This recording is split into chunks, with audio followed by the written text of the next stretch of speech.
ઓબેસિટીનું બહુ જ મોટું ફાળો છે. એ ખૂબ લોકો એનાથી પીડાતા હોય છે. અને આ જે રિસ્ક ફેક્ટર્સ પણ છે મોર્ટેલિટી માટે, એટલે ઘણા લોકો જે મૃત્યુ થતું હોય COVID-19 ના લીધે, એમાંથી 50% ઉપરમાં આ રિસ્ક ફેક્ટર આપણે જોવામાં આવે છે. આ એક સ્પેશિયલ સિચ્યુએશન જોઈએ છે આપણે. એવી જ રીતે જ વૃદ્ધ લોકોમાં આપણે વધારે ઇન્ફેક્શન જોવા મળશે, ખાસ કરીને સિરિયસ રિસ્પિરેટરી શ્વાસના રોગો જોવા મળશે. એમને દાખલ વધારે થવું પડશે. મૃત્યુનું પ્રમાણ પણ ખૂબ જ વધારે જોવા મળશે.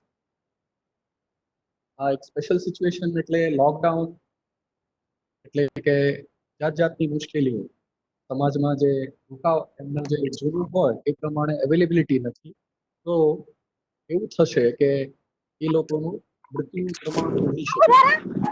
મૃત્યુનું પ્રમાણ એવું સ્ટડીઝ છે, ખાસ કરીને યુરોપમાં છેલ્લા 3-4 મહિનામાં, કે 50%થી વધારે મૃત્યુનું પ્રમાણ લોકડાઉનના લીધે જોવા મળે છે. એટલે એનું શું કારણો હોઈ શકે? લોકડાઉનમાં એ લોકો ઘરથી બહાર નહીં જઈ શકે, દવાખાનામાં ના પહોંચી શકે, દવાખાનામાં સારી રીતે સારવાર મેળવી ના શકે, પોતાની મેળે દાખલ થવું, દવા લેવી, સિરિયસ કન્ડિશન કંઈક થાય તો દવાખાનામાં પહોંચી શકવું નહીં, દવાખાના દ્વારા ઓળખવામાં મુશ્કેલી પડે. આ બધા મુશ્કેલીઓ થશે. લોકો સામે જે આપણે કહીએ છીએ સોશિયલ ડિસ્ટન્સિંગ ની વાત કરી રહ્યા છીએ. સોશિયલ ડિસ્ટન્સિંગના લીધે ઘણા લોકો ઘરમાં જ રહી ગયા છે, બહુ દૂર જતા રહ્યા છે. આ સ્પેશિયલ પોપ્યુલેશન આપણી વયોવૃદ્ધ લોકોને છે, ઓલરેડી એકલાપણુંથી પીડાતા હોય છે, એ વધવાની શક્યતા ખૂબ જ એ આપણે યાદ રાખવું જોઈએ કે આ એક બહુ જ અગત્યની વાત છે. એ સૌથી મોટું ફેક્ટર આપણે કહીએ કે બીમારી માટે લોકડાઉન વખતે, પેન્ડેમિક વખતે, એટલે લોનલીનેસ, એકલતા. આ જ સ્પેશિયલ પોપ્યુલેશન પોતે ઘરોમાં એકલા છે, એમના બાળકો માઇગ્રેટ કરીને દૂર રહેવા જતા રહ્યા છે, બીજા શહેરોમાં છે, વિદેશમાં છે, અથવા તો પોતાના હોસ્પિટલમાં એકલા છે, અથવા તો આપણે એલ્ડરલી હોમ કહીએ, વૃદ્ધ લોકો એકલા રહેવાની જગ્યા, ત્યાં એ લોકો એકલા પડી ગયા છે. સાથે સાથે આ લોકોને જોવાની મુશ્કેલી, સમજવાની મુશ્કેલીઓ, દેખાવાની મુશ્કેલીઓ, યાદશક્તિ, આ બધી હોઈ શકે. એના લીધે એમના મિત્રો સાથે, પરિવાર સાથે, સમાજમાં જરૂરિયાત થશે. આપણે જોઈશું કે એક બહુ મોટો ઇમ્પેક્ટ પડે છે.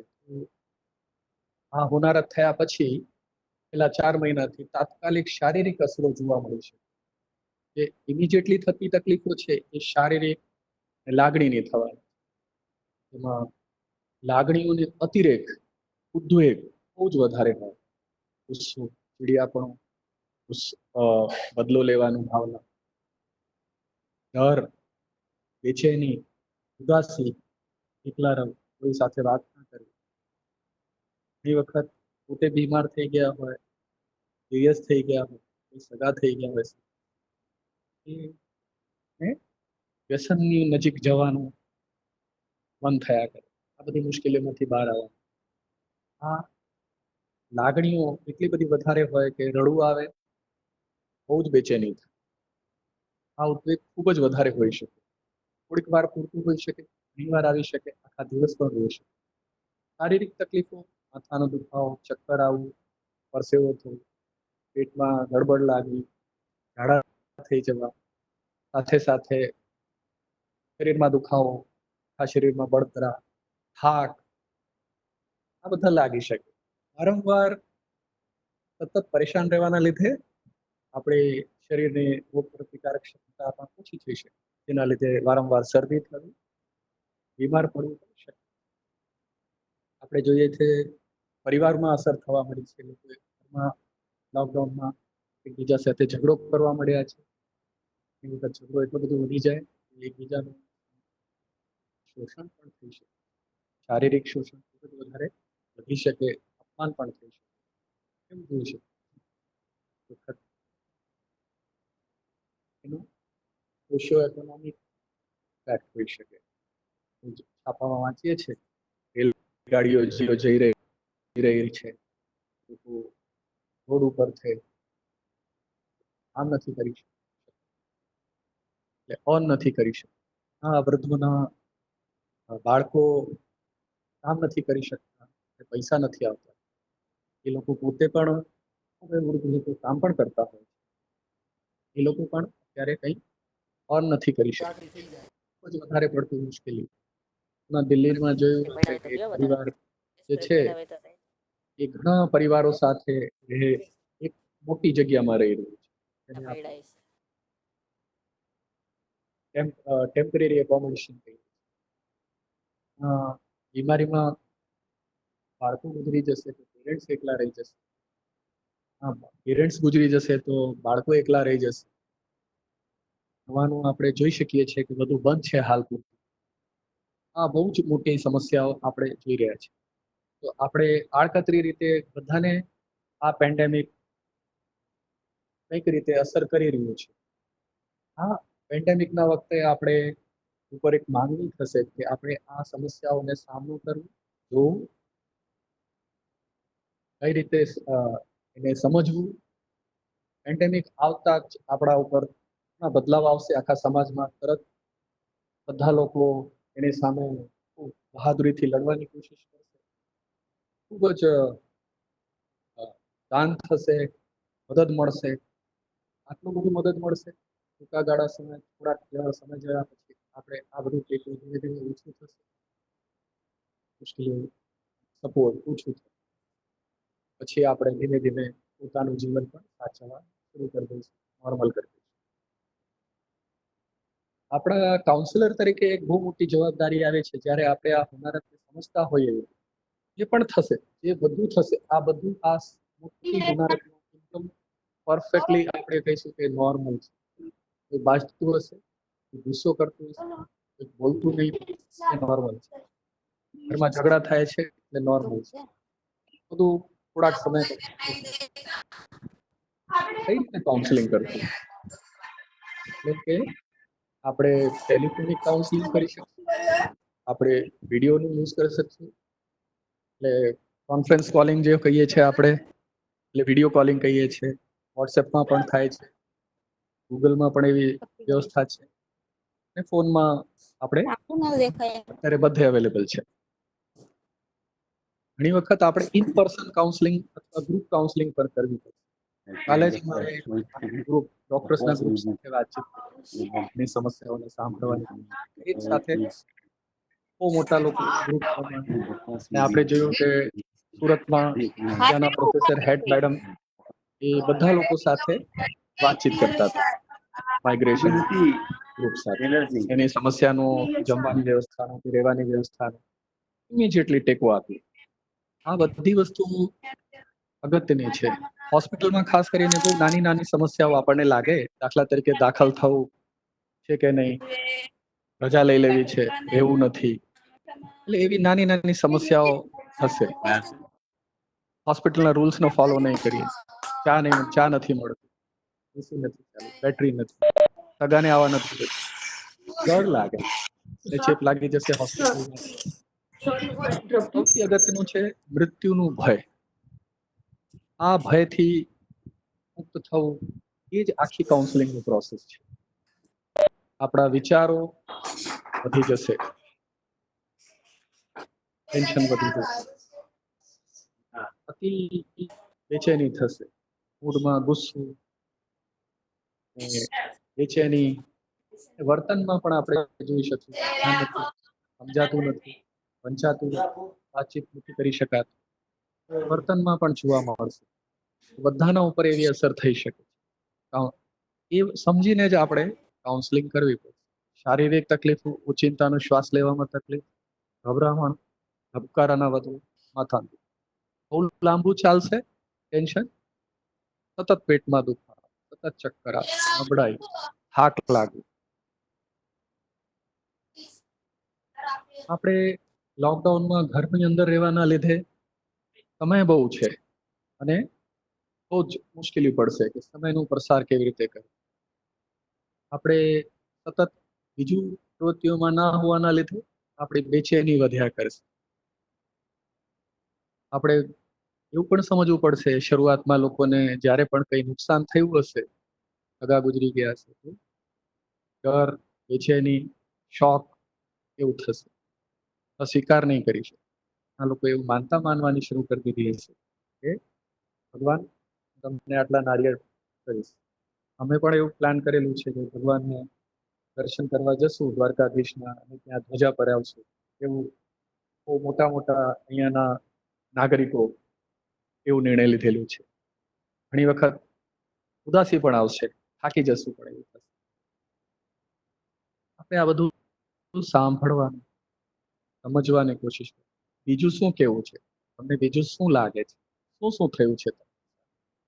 હા, આવું આવું તમને થાય છે, આવું આવું શારીરિક મુશ્કેલીઓ પડી રહી છે, તમારી સાથે આવું આવું લોકોએ વર્તન કરેલું છે.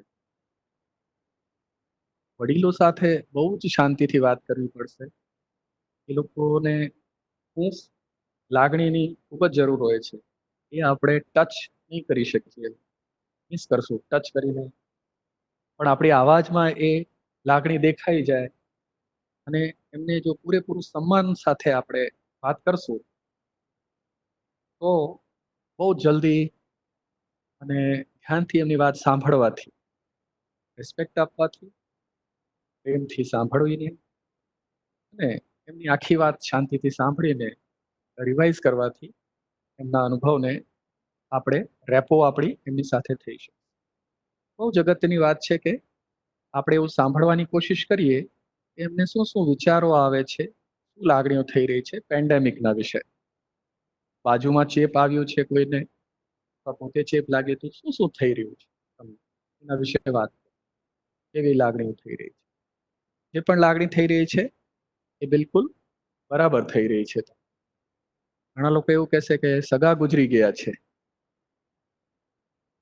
અથવા પોતે જ બીમાર બહુ થઈ ગયા છે. એ બહુ દુઃખની વાત છે. એટલે એવું થવાનું છે જ્યારે પણ કોઈ નજીકના સગા ગુજરી જશે અથવા તો આવક બંધ થઈ ગઈ છે અથવા તો સગાવાળા બીમાર પડી ગયા છે, આવું થશે, જેને આપણે ગ્રીફ કહીએ છીએ. બીજી એવી સમસ્યાઓ જોવામાં આવી કે સગા ગુજરી ગયા હોય, અમદાવાદમાં જામનગરથી પહોંચાતું નથી, અમદાવાદમાં ફસાઈ ગયા છે, છોકરું એકલું છે, કેવી રીતે ઘરે આવશે? અથવા તો બીમાર પડી ગયો છે, કોઈ પહોંચી શકે. સગાની મૃત્યુ થઈ ગઈ છે, હસબન્ડની મૃત્યુ થઈ ગઈ છે, કોલકાતામાં પહોંચી શકાતું નથી અથવા લોકડાઉનના લીધે ત્યાં કરવાની છે, નજીકના સગા પણ ના કરી શકે. એવી જીવનમાં ક્રાઇસિસ. તો આ જે ટ્રોમા, ગ્રીફ અને ક્રાઇસિસ એ બહુ જ મોટા તબક્કાઓ છે, ફેક્ટર્સ છે જે આપણે કાઉન્સેલિંગમાં ધ્યાન રાખવું. આપણું સૌથી મોટું role as a counsellor, as a health care worker છે કે આપણે એ લોકોને સમજી શકીએ. ખાસ એવી હશે કે આપણે જ્યારે પણ આ લોકોને રૂબરૂમાં મળશું ત્યારે ઓછા સમય વાતચીત કરી શકીએ, દૂરથી વાતચીત કરવી પડશે. જે બીજા બધાને આપણે શીખવાડવાના છે એ આપણને પણ લાગે. ડિસ્ટન્સિંગ, માસ્ક, એ રીતની ક્લિયર આપણે રાખવી. સૌથી અગત્યનું છે કાઉન્સેલિંગ પછી કે આપણે આઈડેન્ટિફાઈ કરીશું કે શું મદદ કરવાની છે, એમની જરૂરિયાત શું છે. એ સાંભળ્યું એટલે કાઉન્સેલિંગનું પર્પસ પૂરું, એટલે કે લિસનિંગ, ધ્યાનથી સાંભળવું, એ થેરાપેટિક. અને આપણે માનસિક લક્ષણો, શારીરિક લક્ષણો સમજીને કે એમને કયો રોગ હોઈ શકે. દાખલા તરીકે એમને ડર છે, ચિંતા છે, ઊંઘ નથી આવતી, એકલા પડી ગયા છે, એ સગા ગુજરી ગયા છે. એટલે આપણે કોશિશ કરશું જાણવાની કે એન્ઝાઇટી છે, ડિપ્રેશન છે, ઊંઘની બીમારી. આપણે થોડાક લક્ષણો એ આપણે ઓળખવાની કોશિશ કરશું કે આ માણસને પેન્ડેમિકના લીધે એક્યુટ સ્ટ્રેસ છે કે પોસ્ટ ટ્રોમેટિક સ્ટ્રેસ છે. એક્યુટ સ્ટ્રેસમાં ખૂબ જ લાગણીઓનો અતિરેક થશે, બેચેની થશે, ચિંતાના ઊંઘની મુશ્કેલી થશે, બહુ જ શારીરિક ઉદ્વેગ રહેશે, વારંવાર ફ્લેશબેક થશે, યાદ આવ્યા કરશે, વારંવાર એક વિચાર આવ્યા કરશે કે આવું થઈ રહ્યું છે, ચીપ લાગી ગઈ છે.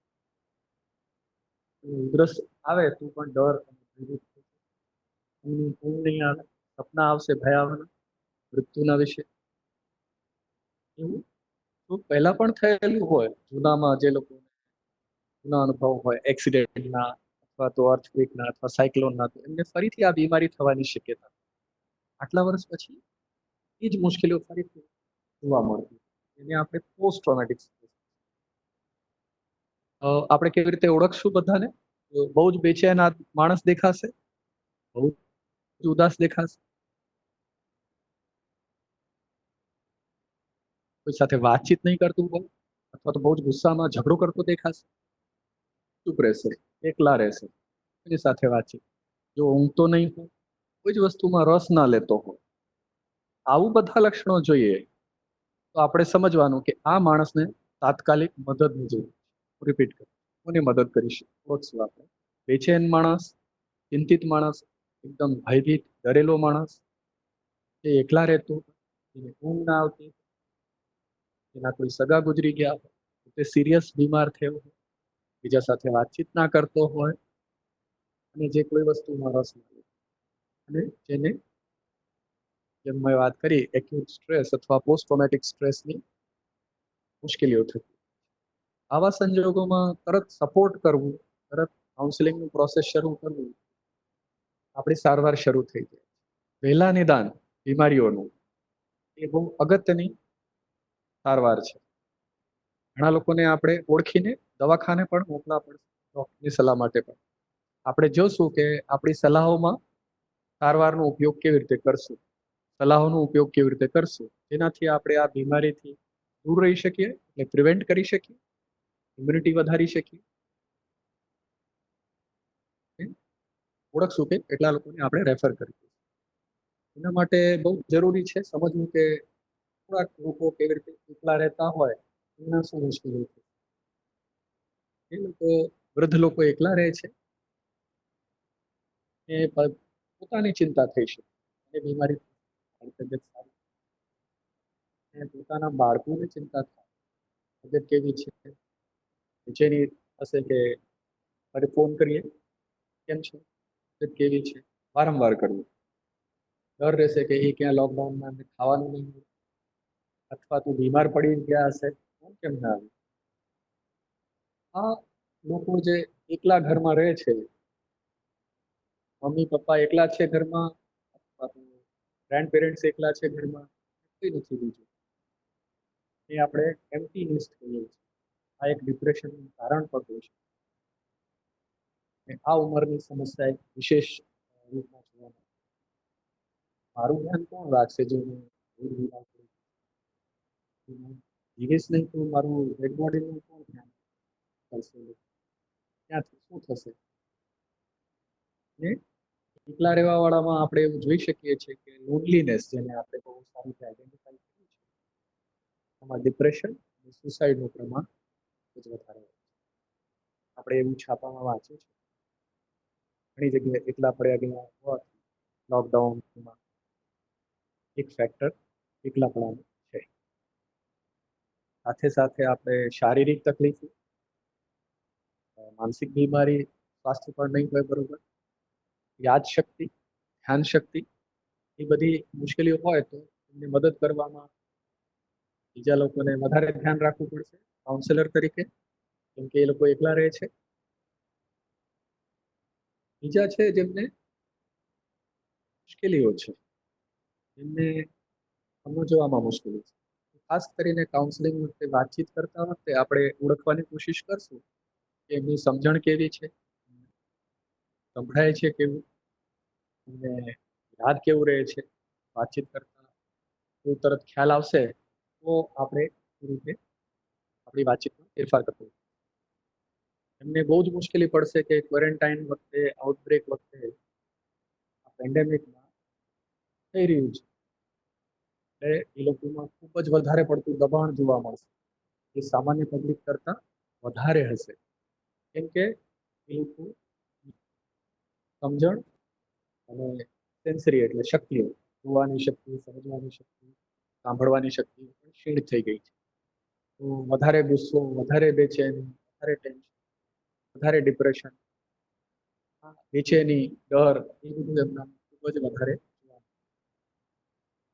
આપણે એ લોકોને પ્રેક્ટિકલી સપોર્ટ આપવું જોઈએ અને લાગણીથી સપોર્ટ આપવું જોઈએ. દાખલા તરીકે આપણે એવું કહી શકીએ કે આપ જે છે ફોન ઉપર પરિવારનો સંપર્ક કરો, અથવા આપણે એમના પરિવારને માહિતી આપીએ એમનો સંપર્ક કરવાનું, ધ્યાન રાખવાનું. એવું જ પરિવારને પણ આપણે એવું શીખવાડવું પડશે કે એમને મદદ કરે વધારે. એ લોકો સાદી ભાષામાં જેમ આપણે બાળકો સાથે વાત કરતા હોઈએ એ રીતે વાતચીત, એટલે સિમ્પલ સેન્ટેન્સીસ, વાક્ય રચના એકદમ રાખવી, જેનાથી એ લોકો સમજી શકે. ધીમે બોલવું, ઊંચેથી બોલવું અને રેસ્પેક્ટફુલી એટલે આદર સહિત બોલવું. આપણે એમને હાથ ધોવાનું, ઉધરસ ખાતા વખતે ધ્યાન રાખવાનું, એ બધી સેફટી બાબતમાં આપણે માહિતી આપી.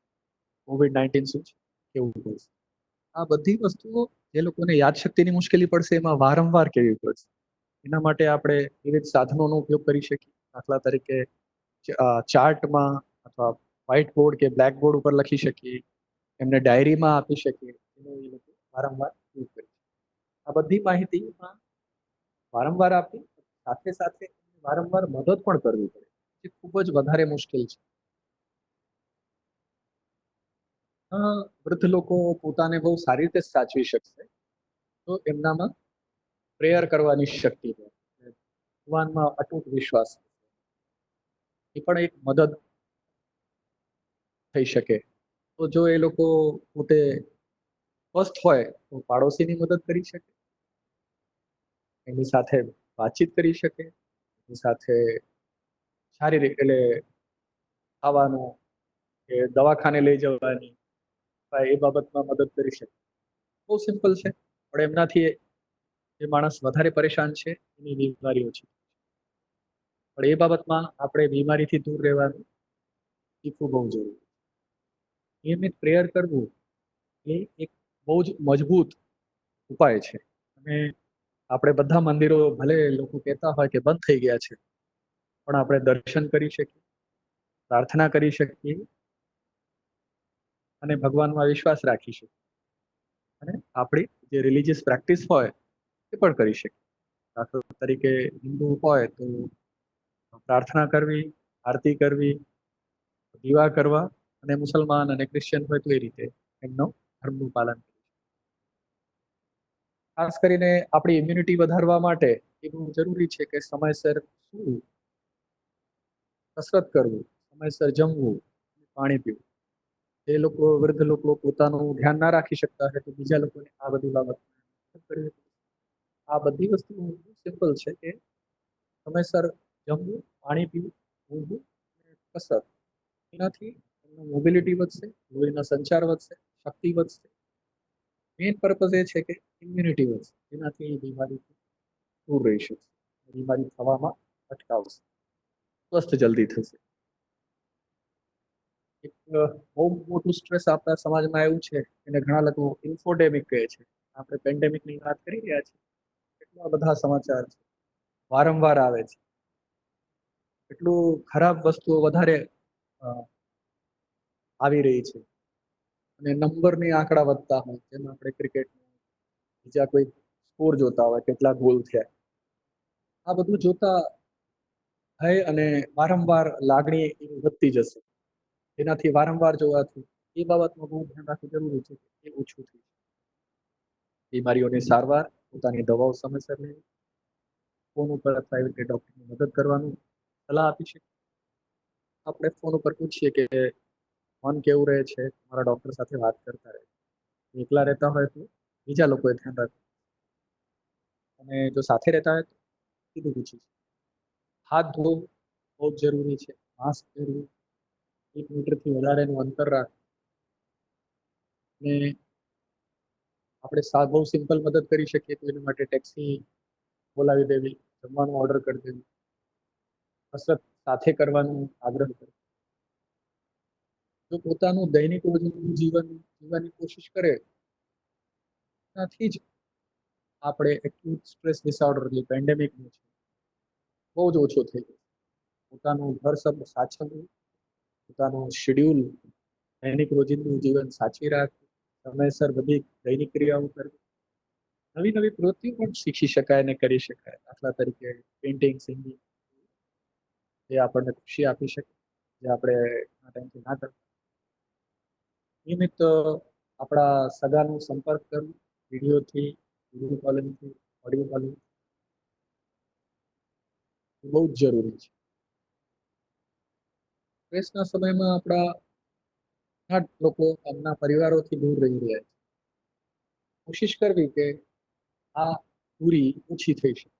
ખાસ કરીને ડોક્ટર્સ માટે, આપણા હેલ્થ કેર વર્કર માટે, હોસ્પિટલમાં જે લોકો નોકરી કરે છે, બીજે બધે દૂર રહે છે, એ ઓછું થઈ શકે. એનાથી આપણે બહુ જ ફાયદો બધાને, બાળકોને પણ ટેન્શન ઓછું થશે, પરિવાર, વાઈફ કે ભાઈ, માતા પિતાને પણ ઓછું ટેન્શન.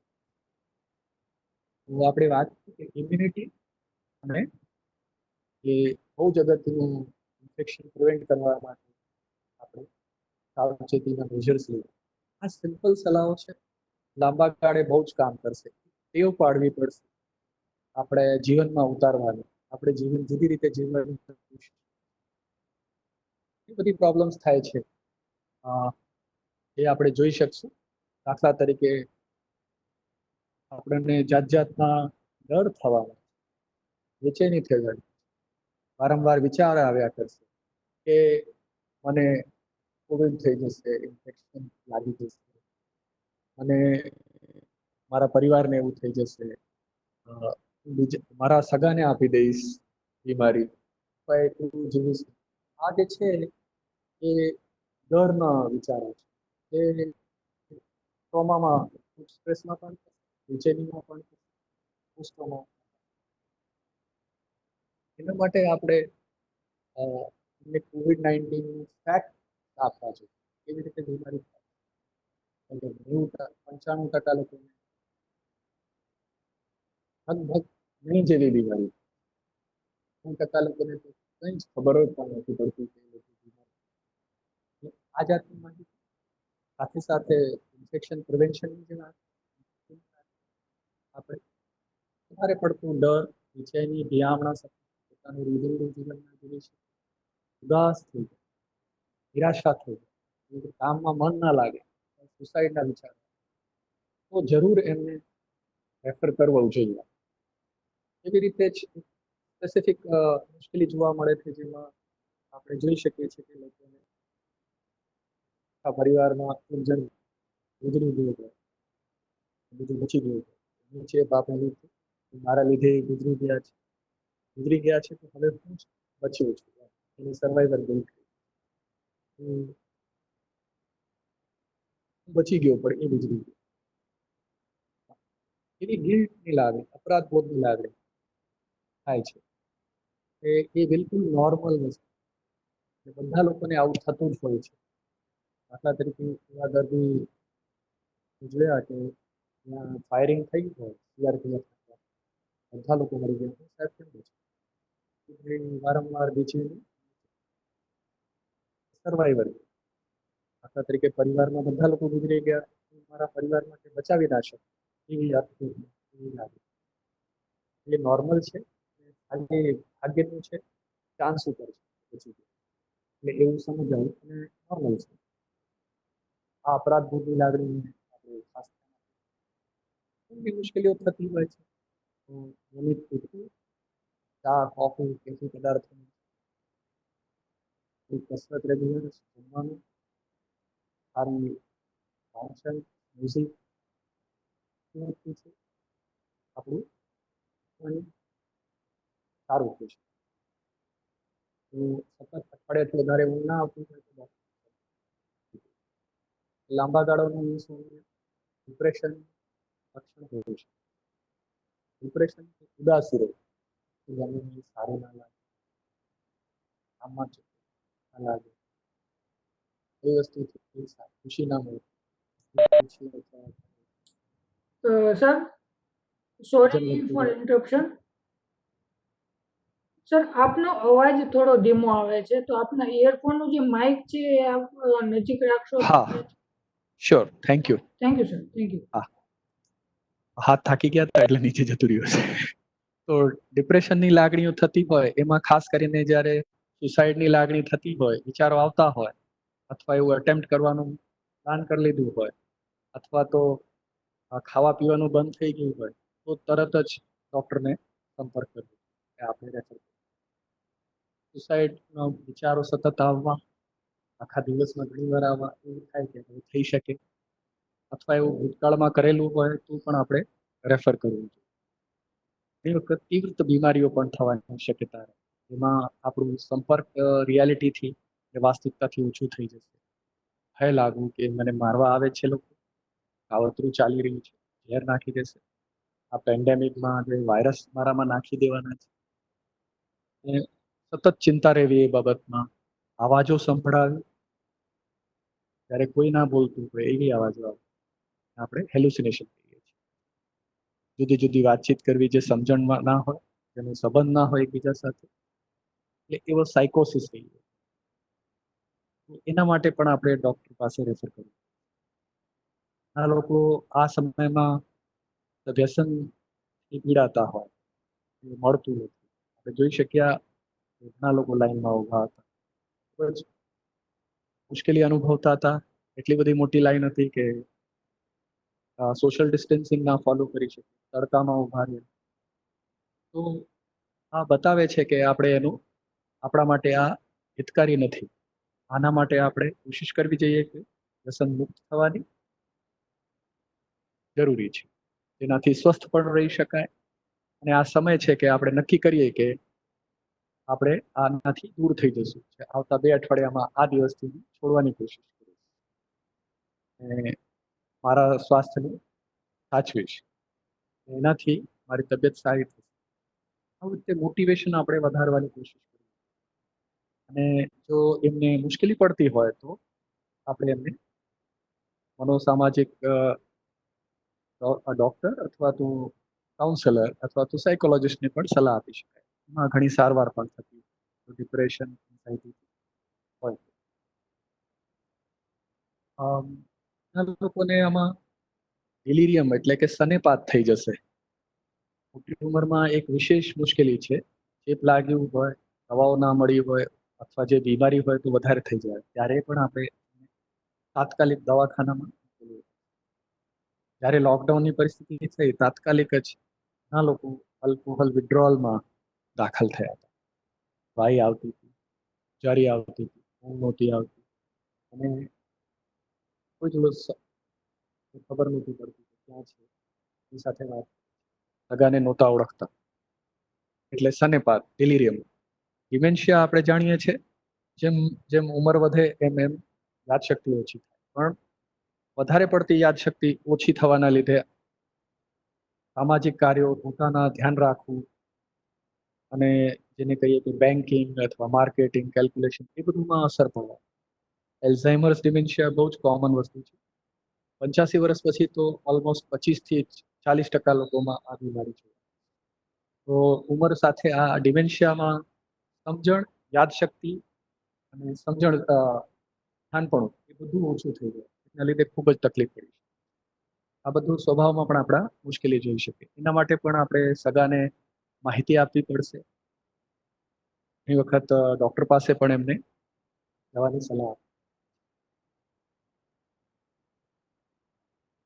આપણે જોઈ લીધું છે કે ઘણી બધી મુશ્કેલીઓમાં આપણે ડોક્ટર પાસે મોકલીએ છીએ. ડિલિરિયમમાં એટલે સનેપાતમાં, ડિમેન્શિયા એટલે સ્મૃતિભ્રંશ થઈ જાય છે. જ્યારે પણ સુસાઇડની માણસ વાત કરતો હોય છે, જ્યારે સાયકોસિસ થઈ જાય એટલે કે ડિલ્યુઝન, હેલ્યુસિનેશન થઈ જતા હોય છે, જ્યારે કે આપણે બહુ જ વધારે તીવ્રતામાં આલ્કોહોલ વિડ્રોલ અથવા વ્યસનમાં વિડ્રોલ થતું હોય છે, અથવા પીવાનું બહુ મન થતું હોય, ઈચ્છા બહુ થતી હોય, એ સમયમાં જ્યારે ડર ખૂબ જ વધારે પડતું થઈ જાય, જેના લીધે પોતાનું કામ ના થાય. એટલે એ સમયમાં આપણે જ્યારે એમને સતત એક્યુટ સ્ટ્રેસ ડિસઓર્ડર અથવા પોસ્ટ ટ્રોમેટિક સ્ટ્રેસ ડિસઓર્ડરની પ્રોબ્લેમ્સ વધારે થાય, ત્યારે આપણે માનસિક સ્પેશિયલિસ્ટ ડોક્ટર્સની સારવાર લેવી જોઈએ. દરેક જગ્યાએ અવેલેબલ છે. દરેક જિલ્લામાં ઘણી જગ્યાએ તાલુકામાં પણ માનસિક રોગ સ્પેશિયાલિસ્ટ અવેલેબલ છે. સૌથી અગત્યનું છે કે આપણે કાઉન્સેલિંગ હેલ્પલાઇનની લાભ લઈ શકીએ ગુજરાત સ્ટેટમાં. સાથે સાથે આપણે સાયકેટ્રિસ્ટ પ્રાઇવેટમાં પણ અવેલેબલ છે. હાલમાં ઓપીડી ચાલુ થઈ ગઈ છે. દાખલ થવાનું હજી એ લોકો પાસે વ્યવસ્થા થઈ શકે નથી, પણ એ પણ થશે ધીમે ધીમે સમય જતા. તો આપણી પાસે સારવાર સમસ્યા ઉપલબ્ધ છે, એટલે દવાઓ પણ ઉપલબ્ધ છે, એટલે થઈ શકે. હું સમરાઇઝ કરીશ તો કે આપણે આ વિશેષ પોપ્યુલેશન છે જેમાં આ એક્સ્ટ્રા ઓર્ડિનરી સિચ્યુએશનમાં આ બધું જે પણ મુશ્કેલીઓ થશે એ બિલકુલ નોર્મલ છે. જે પણ તકલીફ થશે, ચિંતા, નિરાશા, ડર,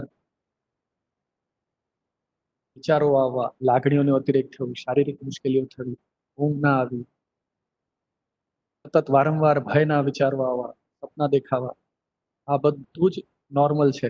એટલે જે પણ ગુસ્સો આવતો હશે એ નોર્મલ છે. સર્વાઈવર ગિલ્ટ થતું હોય તો નોર્મલ છે. એટલે આપણે એવું કેવું કે આ તમે નબળા નથી, આ સિચ્યુએશન જ એવી છે.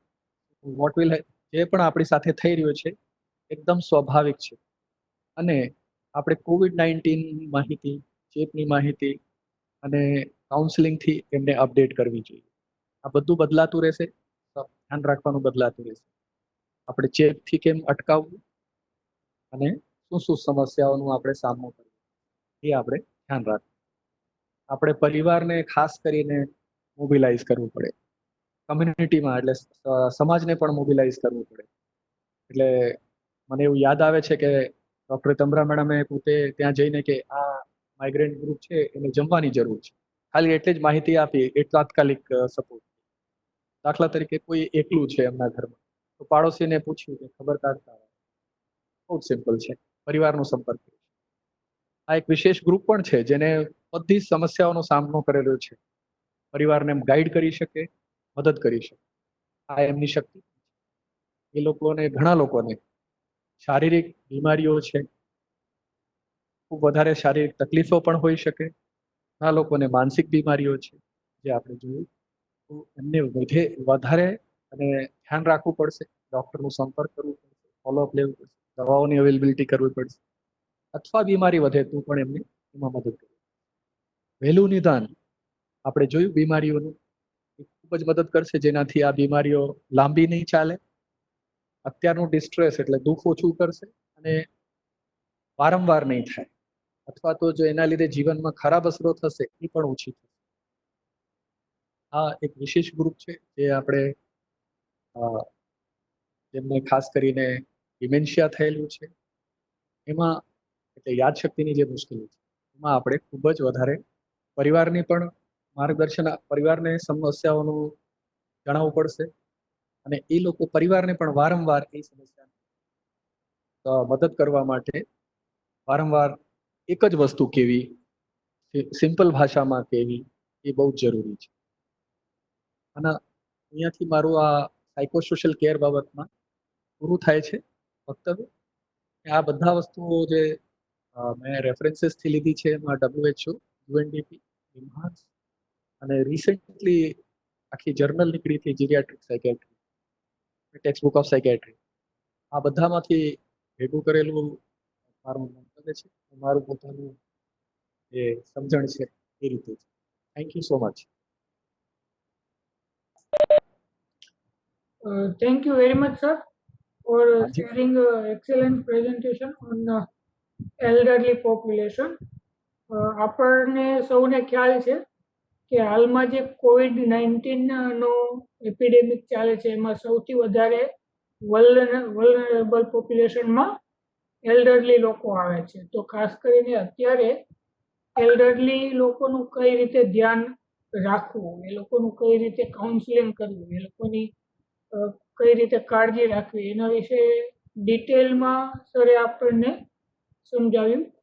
હવે આપ લોકોને જો કોઈ ક્વેશ્ચન હોય તો આપ Q&A બોક્સમાં એ ક્વેશ્ચન લખી શકો છો. આપના સ્ક્રીનમાં જે 3 ડોટ્સ છે એમાં જશો તો એમાં Q&A બોક્સ એવું લખેલું હશે, એમાં આપ આપના ક્વેશ્ચન લખી શકો છો. તો આપણે સર પાસેથી એમના આન્સર મેળવી શકીએ.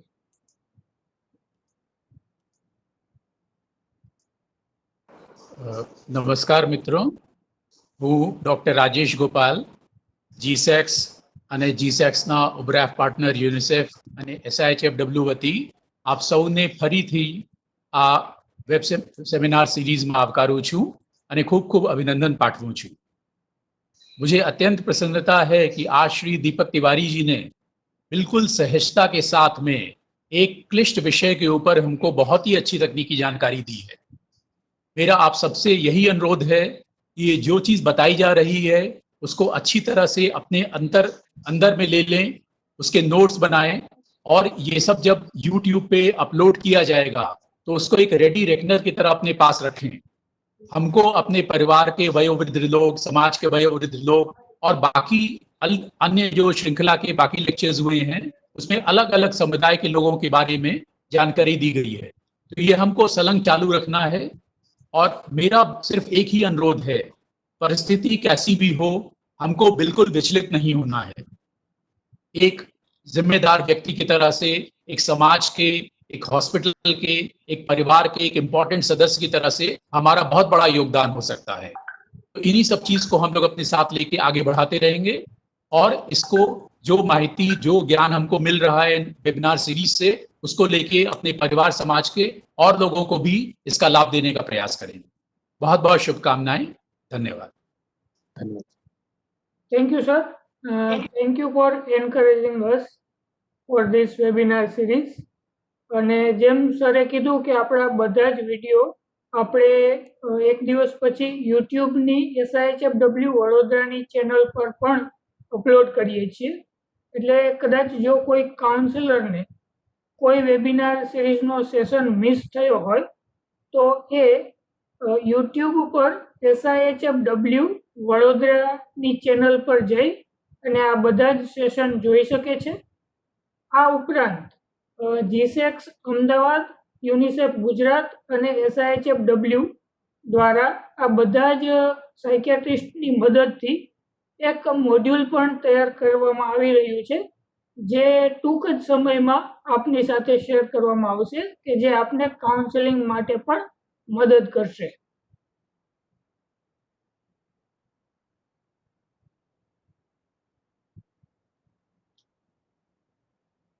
હવે આપના જો કોઈ પ્રશ્નો હોય તો એ પ્રશ્નો આપ Q&A બોક્સ અથવા તો ચેટ બોક્સ એમાં લખી શકો છો, તો આપણે એમના આન્સર એક્સપર્ટ દ્વારા મેળવી શકીએ છીએ.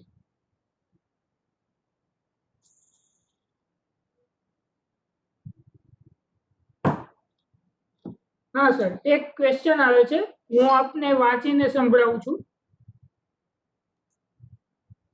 આ મહામારીમાં ઘણા વૃદ્ધ લોકો ઘરમાં પણ માસ્ક મોં પર રાખે છે, રોગથી વધારે ડરે છે.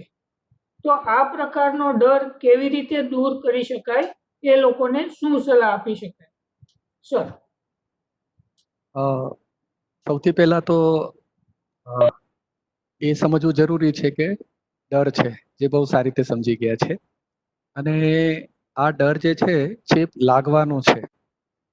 તો આપણે માસ્ક કેવી રીતે ઉપયોગ કરવું એના વિશે ફર્સ્ટ સારી માહિતી આપવી જોઈએ. અને આ ચેપ તો આપણને હાથથી લાગે છે. જો આપણે કોઈ બહારની જગ્યાએ ગયા હોઈએ, ટચ કર્યું હોય, કંઈક અડ્યા હોઈએ અને એ અડેલું, દાખલા તરીકે હું હોસ્પિટલમાં છું તો હું ત્યાં અડું છું અને પછી નાકમાં અડું છું તો પહોંચે છે.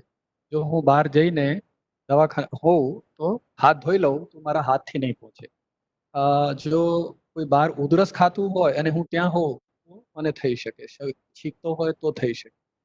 તો એવી શક્તિ ઘરની અંદર જો હું એકલો જ હોઉં તો માસ્ક પહેરવાની બિલકુલ જરૂર નથી, કેમ કે સોશિયલ ડિસ્ટન્સિંગ આપણે કરી શકીએ છીએ. એટલે જો આપણે 1 મીટરથી વધારે અને 3-4 મીટરનું ગેપ હોય કોઈ સાથે તો બિલકુલ ગભરાવાની જરૂર જ નથી. તો આ તો એક વૈજ્ઞાનિક માહિતી છે કે ચેપ કેવી રીતે ફેલાય છે અને પછી સમજણ પડે તો એ ડર ઓછું થઈ શકે. અને જો આપણે વધારે લાંબા ટાઈમ સુધી માસ્ક પહેરીએ, ભીનું થઈ ગયું હોય તો આપણું શ્વાસ અંદરથી આપણને જ ચેપ જેવું કામ કરશે. તો આપણે 5-6 કલાકથી વધારે તો માસ્ક પહેરવું ના જોઈએ. એટલે કોરું રહેવું જોઈએ, દરરોજ સાફ માસ્ક પહેરવું જોઈએ. એટલે આ માહિતીઓથી આપણું ડર ઓછું થઈ શકે.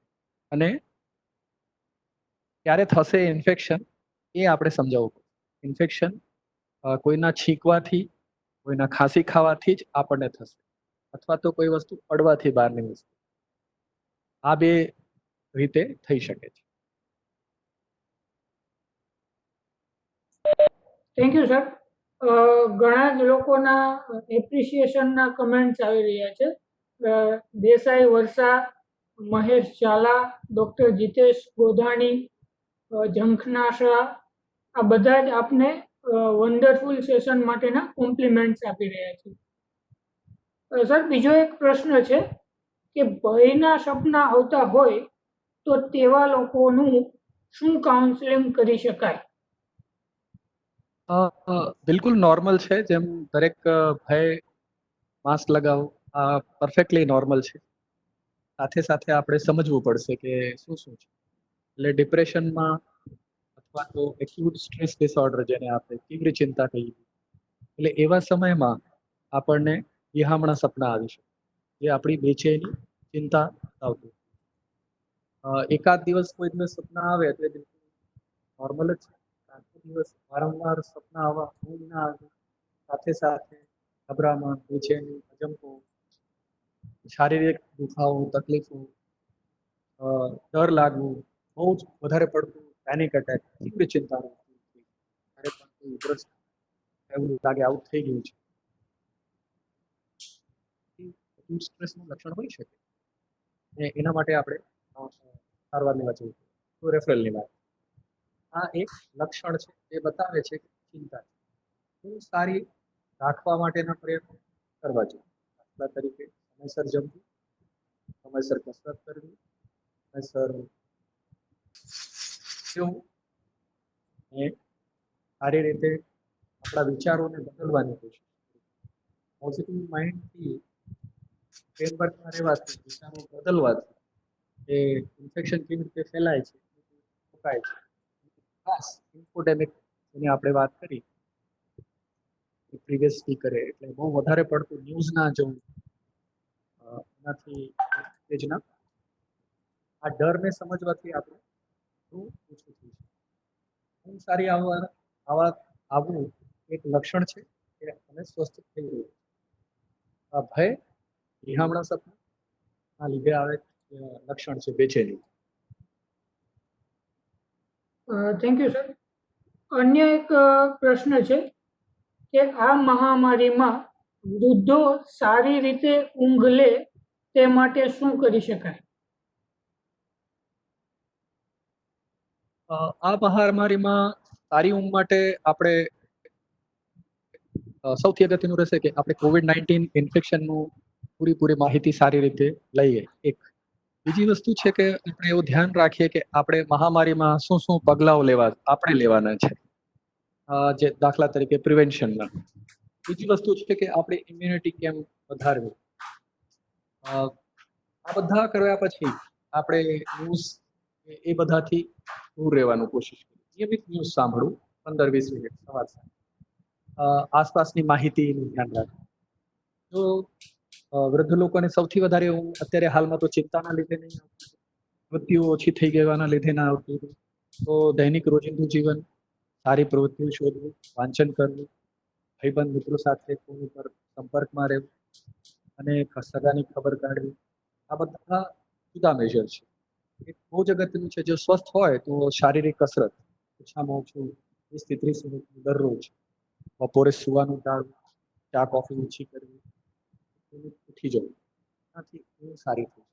વૃદ્ધોમાં ઊંઘ વધારે પણ હોઈ શકે, ઓછી પણ હોઈ શકે, જે સામાન્ય. પણ જો એમને મજા ના આવતી હોય, સારું ના લાગતું હોય, ઊંઘ ઓછી થવાની, તો એમને મદદની જરૂર હોય છે, જેને આપણે સ્લીપ હાઇજીન કહીએ છીએ. એ કોઈ પણ દરેક જગ્યાએ જે આપણે વાત થઈ છે એ રીતે અવેલેબલ છે. પણ ચિંતા એક મુખ્ય કારણ હોઈ શકે તેના લીધે. Thank you sir. બીજું એક સજેશન આવે છે મહેશ કુમાર ઝાલા તરફથી કે ડૉક્ટર દીપક તરૈયા સાયકોલોજિસ્ટને પણ બોલાવવા વિનંતી. તો we take a note of this and we will let you know. પછીનો ક્વેશ્ચન છે ચિરાગ પરમારનો છે કે એની creative activity suggested for elderly quarantine person. એટલે જે પણ એક્ટિવિટી આપણે કરશું, દાખલા તરીકે ઓછા પૈસામાં સારી રીતે થઈ શકતું હોય, આપણે વિડીયો બનાવી શકીએ આપણી પાસે મોબાઈલ પર, આપણે ગીતો ગાવાનો આપણે છે, ડોક્ટર્સ બીજા લોકો વિડીયોઝ ડાન્સેસ એ બધું બનાવી. બહુ સિમ્પલ છે કે આપણે આપણું દરરોજનું કંઈક જીવન વિશે લખી શકીએ, અથવા તો આપણે ચિત્રો બનાવી શકીએ. સ્પેશિયલ એબિલિટીઝ છે, એમાં આપણે કરી શકીએ. સાંભળવું, સારી મૂવીઝ જોવાનું, ગીતો સાંભળવાનું, વાર્તાઓ વાંચવા, આ બધી પ્રવૃત્તિઓ દૈનિક રોજિંદુ જીવનમાં આપણને ખુશી આપી શકે. અમારા પાડોશી નું શાક લગાવ્યું, બંને જણા 60 વર્ષની આજુબાજુના છે, એક ફાળ લેતા પણ મેં એમને જોયું છે. એટલે તો કોઈ પણ પ્રવૃત્તિ આપણને મદદ કરી શકે, એ જગ્યામાં હોઈએ ત્યાં આપણે શોધી શકીએ.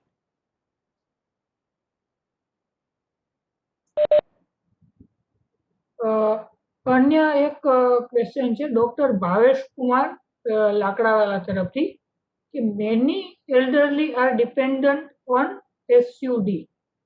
નાઉ they are not getting it. Family conflicts because of it. Try to search for substance. Your opinion please. આ સમસ્યા બિલકુલ જોઈ રહ્યા છીએ આપણે, ફેક્ટ છે. પરિવારમાં દાખલા તરીકે જે લોકો ડિપેન્ડન્ટ છે, એટલે કે બંધાણ અનુભવી રહ્યા છે, એમને વારંવાર તીવ્ર ઈચ્છા થાય છે લઈને, દાખલા તરીકે તંબાકુ, માવો, મસાલો બધું મળતું, એનાથી એ લોકો ટેવાયેલા હતા, આરામથી મળતું હતું. અત્યારે ક્યાંય મળતું, તો આપણે જોયું કે છાપામાં સભાઓની અંદર લઈ રહ્યા છે, વધારે પડતા પૈસા આપીને. આ બતાવી રહ્યું છે કે એ લોકો ખૂબ જ વધારે એનું તીવ્ર ઈચ્છા ધરાવે છે ખાવાની, વાપરવાની. જે સમસ્યા છે આ સમયમાં, જો એ લોકો એવું વિચારતા હોય આ સમયમાં અમારે આ બીમારીથી પણ લડવાનું છે, એ વિચારોથી દૂર થઈ શકે, એની તીવ્ર ઈચ્છાઓથી દૂર થઈ શકે. પારિવારિક ઝઘડા જે છે એ બહુ અગત્યની વાત છે. તો એને પરિવારે સમજવું જોઈએ કે એમને આ મુશ્કેલી છે, આ એમનું પોતાનું ઈચ્છા છે. દરેક માણસને પોતાનું કામ કરવાની ઈચ્છા હોય છે. ખાલી મુશ્કેલીઓ અહીંયા સમાજ સાથે થઈ રહી છે, લીગલી લો સાથે થઈ રહી છે. તો એ માણસે છોડવું જોઈએ. એ વાત તો સારી છે, પણ પરિવારને સમજવું પડશે કે એ મુશ્કેલીમાં છે. તો બીજી જે પણ પ્રવૃત્તિ થઈ શકે એનાથી દૂર કરવાનું, એમાં સમજાવવાનું છે, એમને પાણી પીવડાવવાનું છે, વારંવાર પાણી પીવાની સલાહ આપે, બીજી બાજુ ધ્યાન આપવાની કોશિશ કરે તો એ ઓછું થઈ શકે. અને સલાહ પણ લઈ શકાય ડોક્ટરનું કાઉન્સેલિંગ દ્વારા, અથવા તો દાખલા તરીકે આ બતાવે છે કે એટલે એકદમ તીવ્ર ઈચ્છા તો નિકોટેક્સ દરેક જગ્યાએ દરેક જગ્યાએ મળે છે, અથવા બ્યુપ્રોપિયન, એ રીતે ડોક્ટરનો સંપર્ક. પણ બને તો એ બાબતમાં જે ઝઘડા, પારિવારિક ઝઘડા છે, એ ના થવા જોઈએ. Thank you Bhaveshbhai. Thank you sir. અન્ય એક મમતા ગોસ્વામીનો ક્વેશ્ચન છે. I think A repeat question છે. આપે ઓલરેડી એ ક્વેશ્ચનનો જવાબ આપી દીધો છે, એટલે આપણે નેક્સ્ટ ક્વેશ્ચન પર મૂવ કરીએ. ડોક્ટર જીતેશ ગોધાણીનો સવાલ છે, as a blood bank medical officer, how to counsel blood donor? મોટાભાગના બ્લડ બેંક મારા પ્રશ્ન સાથે લાગેલું નથી, પણ એમને કહી દઈએ કે બ્લડ આપવું કોઈની પણ પોતાની ઈચ્છા હોય છે. મોટિવેટ કરવા માટે આપણે પેમ્પલેટ્સ આપવા જોઈએ, એમાં બ્લડ આપવાથી શું ફાયદો થાય છે, પોતાને પણ ફાયદો, સમાજને પણ.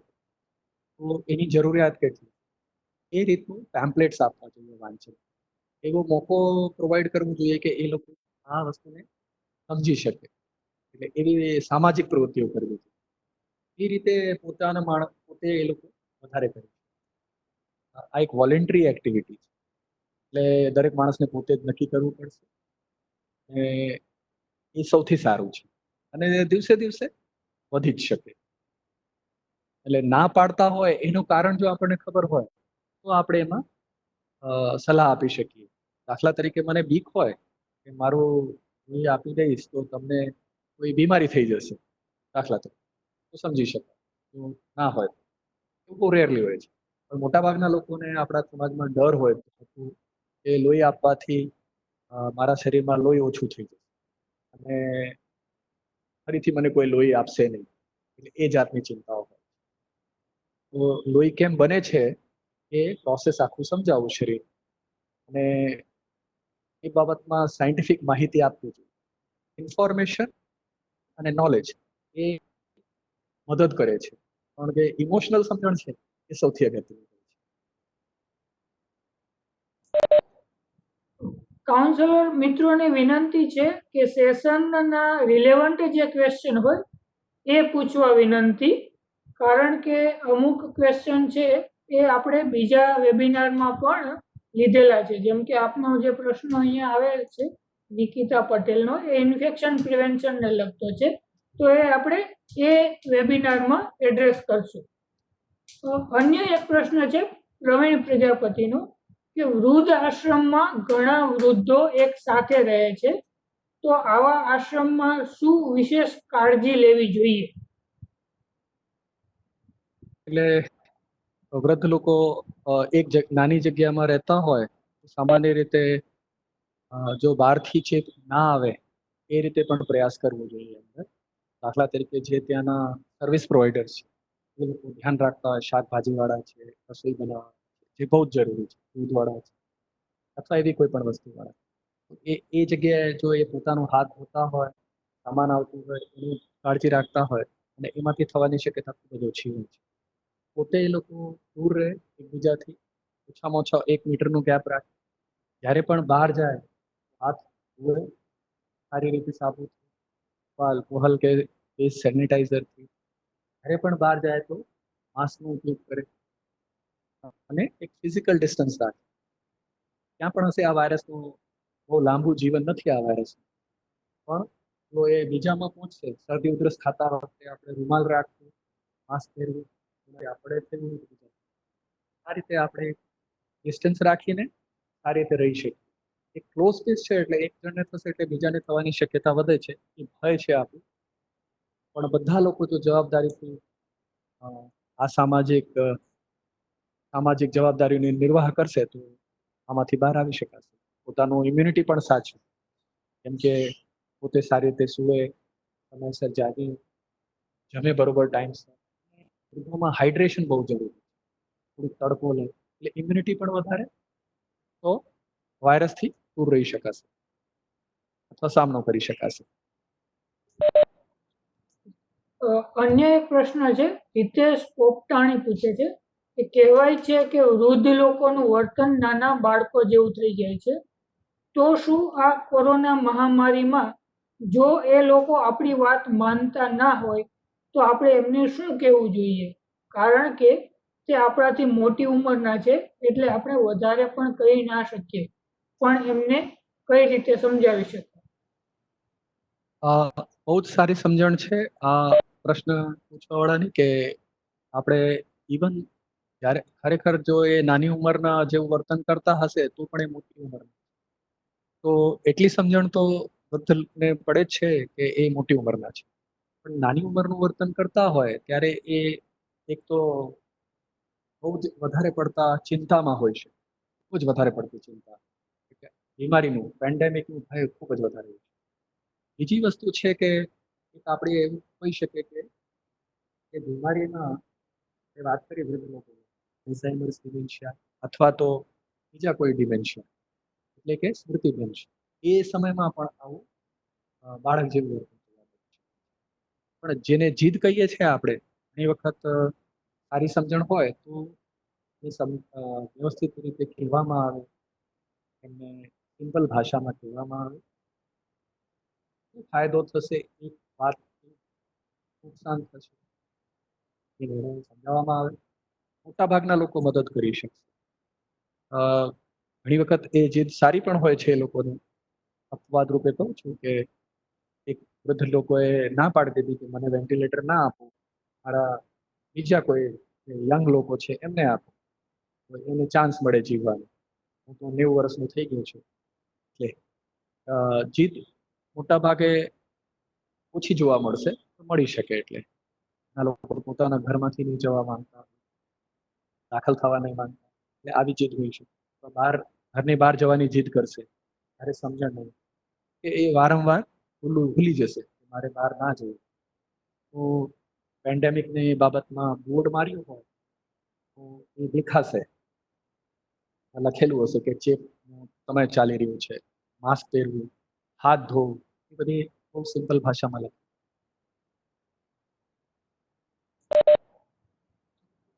Thank you sir. Geeta Malviya અને આશા દેસાઈ વન્ડરફુલ સેશન માટેના કોમ્પ્લિમેન્ટ આપને આપી રહ્યા છે. અન્ય એક પ્રશ્ન છે, ભૂમિ સોલંકી પૂછે છે કે ક્યારેક કોઈ જાગૃત કે માહિતગાર વ્યક્તિ હોય તે પોતે સ્ટ્રેસમાં હોય છે પણ પોતે સ્વીકારવા તૈયાર થતા નથી, તો તેની અસર એમના માનસિક અને શારીરિક બંને પર દેખાતી હોય છે. તો આવા લોકોનું કાઉન્સેલિંગ કઈ રીતે કરવું? બહુ જ સારી વાત છે. એટલે કાઉન્સેલિંગનો મતલબ આપણે સમજીએ કે આપણે સાચી માહિતી આપવી અને બીજાને સમજી લેવું, એ જ કાઉન્સેલિંગ. આપણે કોઈનું વર્તન ના બદલી શકીએ. તો કાઉન્સેલિંગનું પ્રોસેસ બહુ જ અગત્યની વાત છે. આપણે એનું જેવું છે કે આપણે સામેવાળાની માટે હરીસો સાફ કરવાનો, જેનાથી એ પોતાની વાત સારી રીતે સમજી શકે. અહીંયા આપણે એવું જોઈશું કે આપણે જે પ્રશ્ન કર્યો છે એ ડોક્ટર્સમાં મારી સાથે સર્જન, ફિઝિશિયન, ઇવન રેઝિડન્ટ ડોક્ટર સાથે પણ મારે વાત કરવાનો મોકો મળ્યો, તો મને આવું જ લાગે છે જે આપને લાગે છે. તો એક એક્સ્ટ્રા ઓર્ડિનરી સિચ્યુએશન છે, એટલે મહામારી છે, એટલે બહુ મોટી હોનારત છે. તો આપણા બધાને એ ટચ કરે છે. ડોક્ટર્સ પણ, જેને આપણે કહીએ કે ઇન્ફેક્શનના નિષ્ણાતને પણ આ ડર લાગે છે, અને એ પરફેક્ટલી નોર્મલ છે. એટલે આ સમજીને આપણે વર્તીએ તો ખૂબ જ સારું રહેશે કે સામેવાળાને પણ માહિતી કોવિડ-19 કેવી રીતે થાય છે, કોવિડ-19 કોણે થાય છે, શું લક્ષણો છે. અત્યારે તમને કોઈ લક્ષણ નથી, એકદમ સ્વસ્થ છે, તમે એકદમ સાજા થઈ જશો અઠવાડિયામાં. તો એવું હોય, થયું હોય તો ઇમ્યુનિટી વધારવાની કોશિશ કરવી, આરામ કરવી. ડીપીએચએન ગીર સોમનાથ અને અંકિત વાંઝા તરફથી કોમ્પ્લિમેન્ટ્સ આપવામાં આવ્યા છે, ખૂબ જ સારા પ્રેઝન્ટેશન બદલ. મમતા ગોસ્વામીનો પ્રશ્ન છે કે આ ટાઈમમાં મોટી ઉંમરના અને નાના છોકરાઓને ચીડિયાપણું વધારે થઈ ગયું છે, તો એના માટે શું કરી શકાય? બહુ જ અગત્યની વાત છે. સૌથી આઈડેન્ટિફાઈડ એવી રીતે થાય, જો આપણે ડાંટવાનું, ખીજાવાનું અથવા તો સજા કરવાની કોશિશ કરીએ તો એનાથી સમસ્યાનું ઉકેલ નથી. પણ એ સમયને આ બહુ જ ઇમ્પોર્ટન્ટ, એમને લોકડાઉનની પરિસ્થિતિમાં મેં જેમ વાત કરી કે ઇવન મોટા લોકોમાં મુશ્કેલી જોવા મળે છે કે ડોમેસ્ટિક વાયલન્સ સાથે ભાજી રહ્યા છે. એ સમયનો સદુપયોગ સારી રીતે કરવું, કંઈક વ્યવસ્થા કરવી જેનાથી એ લોકો ઘરમાં પ્રવૃત્તિઓમાં રહી શકે. સવારથી સાંજ સુધી શું શું કરવું જોઈએ, પોતાનું રોજિંદુ જીવન, પ્રવૃત્તિઓ, સ્કૂલ બંધ છે, બહાર જવાતું નથી, તો કઈ રીતે પોતાને ઓક્યુપાય કરવું, કઈ રીતે પોતાને સ્વસ્થ રાખવું, સાથે સાથે બીમારી હોય.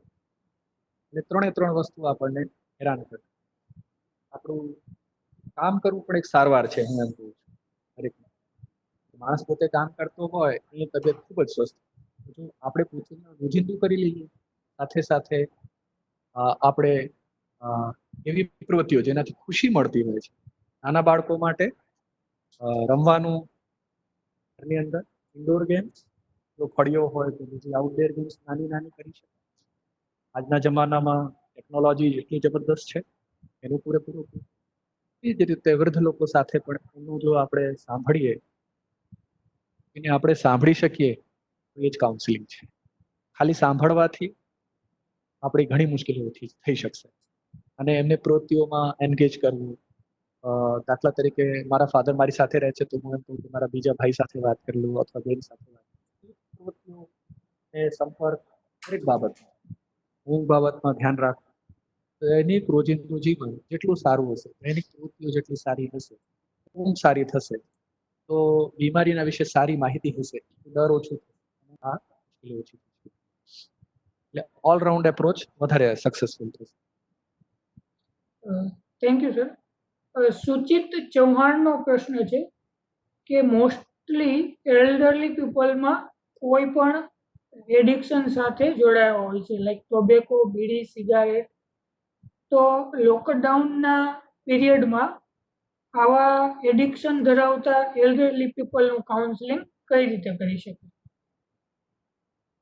હવે જો એલ્ડરલી લોકો છે આપણા, જો એમને વ્યસન મુક્ત કરવાની ઈચ્છા હોય તો આપણે એમની સાથે આવતા 2 અઠવાડિયામાં લિક્વિડ ડેટ નક્કી કરવી.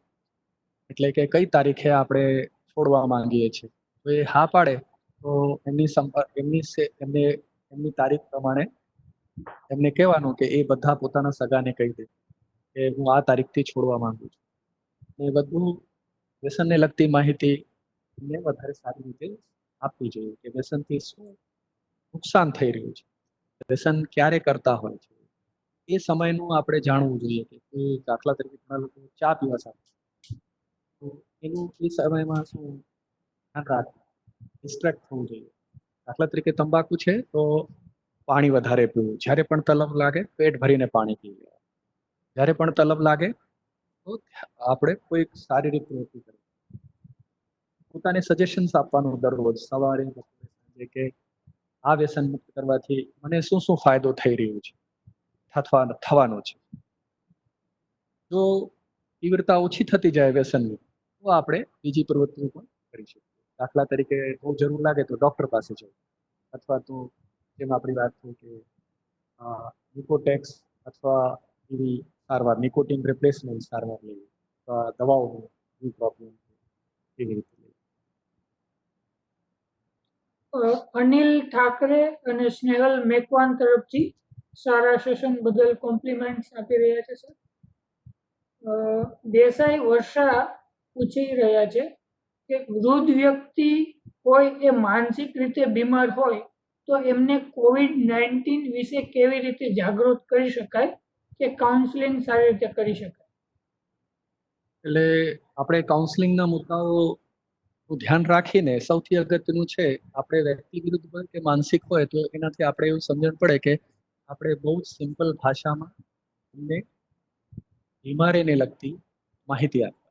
એ COVID-19 શું છે, કેવી રીતે થાય, અને એને અટકાવવા માટેના હાલમાં શું શું વર્તનો આપણા માટે હિતકારી છે. અને પછી તો એમની પોતાની જવાબદારી હોય છે કે એ પોતે શું શું પ્રયાસો કરે છે અને એનાથી દૂર થવા માટે. હવે અને માનસિક રીતના દર્દીને બુદ્ધિશક્તિ સારી જ હોય છે, એટલે એવું નથી કે એ લોકો સમજી નહીં શકે. મોટાભાગના બીમાર લોકો પણ સારી રીતે સમજતા હોય છે. બહુ જ અતિશય તીવ્ર બીમારી હશે તો એ નહીં સમજી શકે. ખાલી સાદી ભાષામાં ધ્યાનથી, ધીમેથી,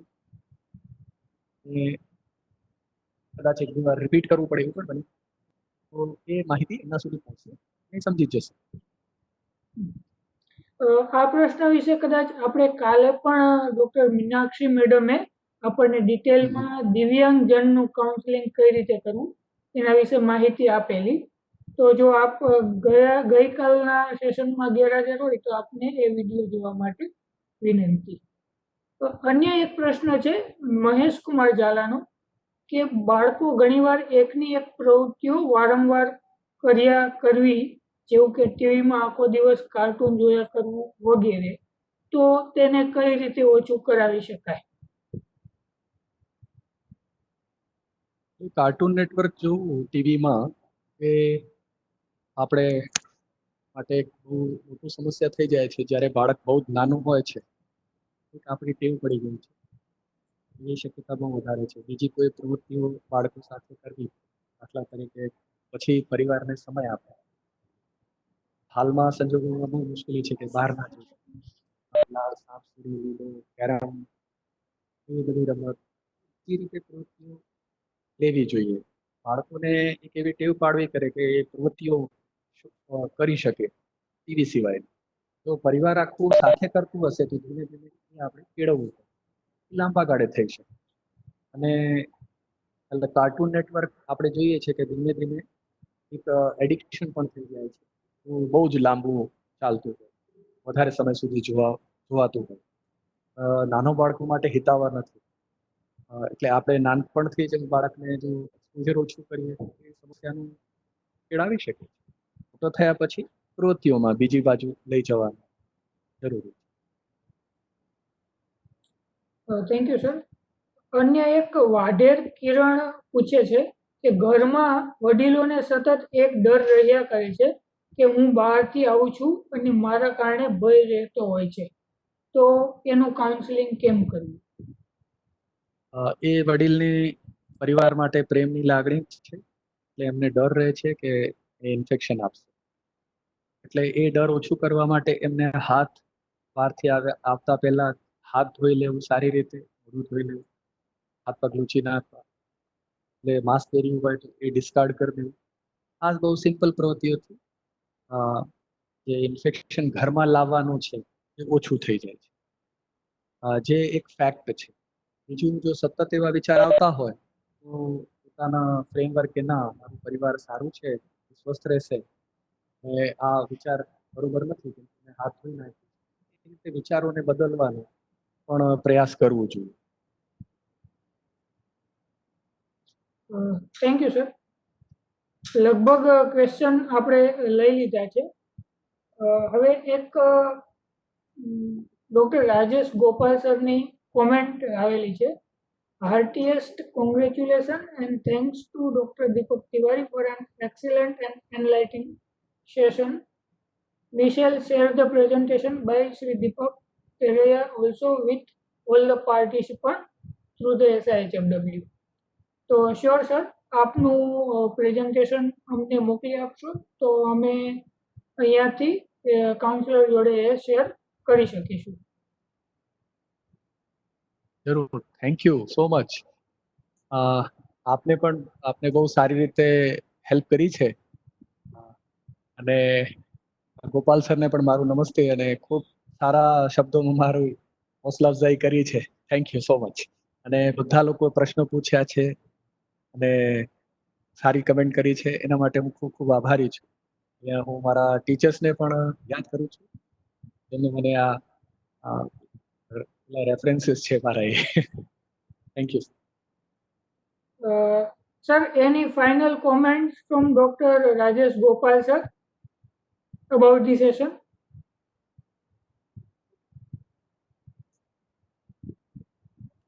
और मेरा